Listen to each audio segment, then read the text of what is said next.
Hi students.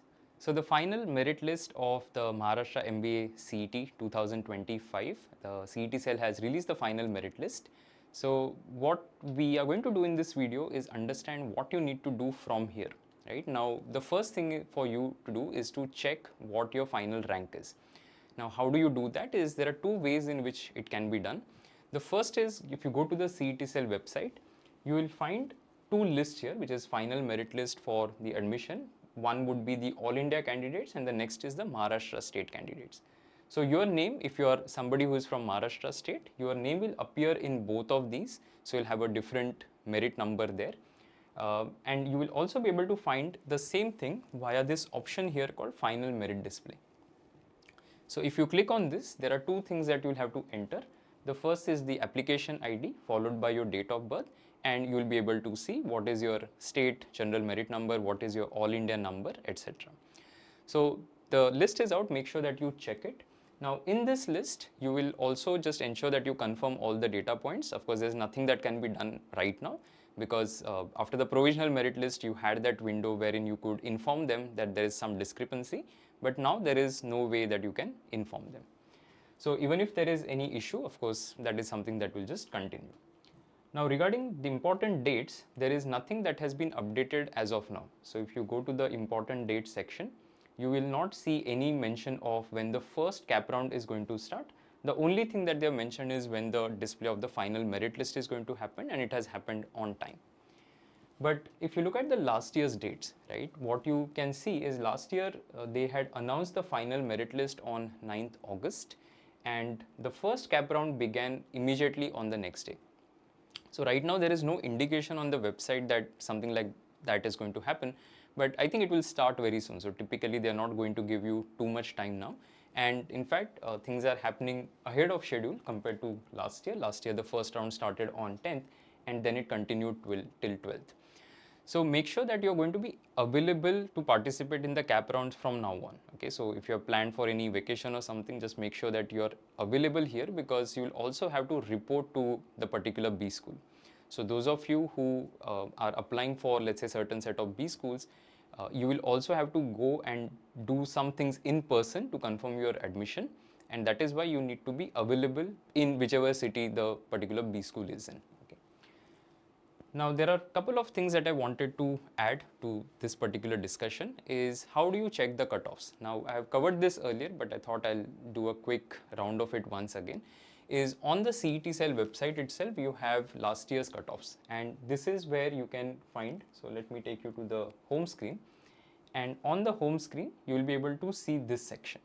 Now this section contains the individual round wise cutoffs. So cap round 1, 2, 3, what were the cutoffs for 24-25 for both AI and Maharashtra, you will be able to see it. Now a lot of students have this question that how do I decide what should be my preference order, because in the cap round you have to enter the preferences that you have for the institutions that you are applying to. So how do I decide that? The best way to decide that is to actually look at the AI cutoffs, and that order in which the cutoffs appear, that can be the order that you follow. So a lot of students have this thing that should I put this college first or that college first, etc. If you follow this particular logic, it shows you in the decreasing order, it shows what are the institutes and the percentile. So you can follow the same order, right? Now let's say somebody has scored a particular percentile which is something that will not fit into this, right? So maybe you scored, let's say, 99.5, you are an all India candidate. Now you know that putting JBIMS as my first preference is not going to make sense, right? But if you want to do, in that case, you can decide that, okay, for example, I am 99.5. Last year, the colleges which are in that range are Lala Lajpat Rai and Rizvi Institute of Management. Will you put that as your first preference? No. So you will put something which is aspirational, which is basically above that, as your first preference. So for your cap rounds also, of course, we'll have a video wherein we talk about the whole strategy. But if you want to follow an order, the order is something that you can immediately find using the All India cutoffs, because cutoffs don't lie, right? So they tell you a story. So you know clearly that JB is doing better than Sydenham, Sydenham is better than Wellinger, Wellinger would be better than, say, a Xavier's, right? So you just follow this order, and that's the something that you'll have to enter in the cap rounds. Now for some of the top institutes, what we have also done is we have given the cutoffs on the B school zone. So you can directly go to IMS's B school zone, so IMS B school zone, or rather bschoolzone.imsindia.com, and there you will be able to find under the CET cutoff section, you will be able to see the CET cutoff. So what you can do here is you can put filters, and you can put category wise filters. For example, if I put EWS as the filter, I'll be able to see all the EWS cutoffs, and then I can sort on the basis of percentile. So I can see, for example, EWS cutoff for JBIMS last year in cap round 1 was 99.74. So we have done this for the top colleges. In case you have a college which you don't see here, so maybe you're targeting some institute which is beyond these set of colleges that we have given here, you can always go to the MH cutoff or the AI cutoff list of last year, and you will be able to find the information. So here I can go to that particular document, and I'll be able to see for my category what is the applicable cutoff. How do you read the category names is also something which is given on the B school zone. So on the B school zone, you will find this as to how to interpret the category codes, because when they write, for example, GSTS, so students get confused as to what exactly this is. This is nothing but a state seat. Okay, so G open O is basically outside home university open seat.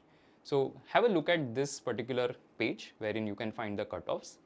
Go through the last year's cutoffs to figure out where you stand a chance. And once the cap round notification is out, the actual rounds begin, and schedule of that is something that I had shown you for last year.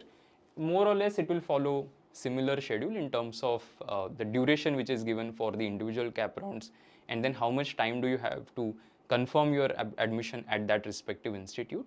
So typically they follow the same thing. So you will see 10 to 12th, which is like a 3-day window that you have for cap round 1.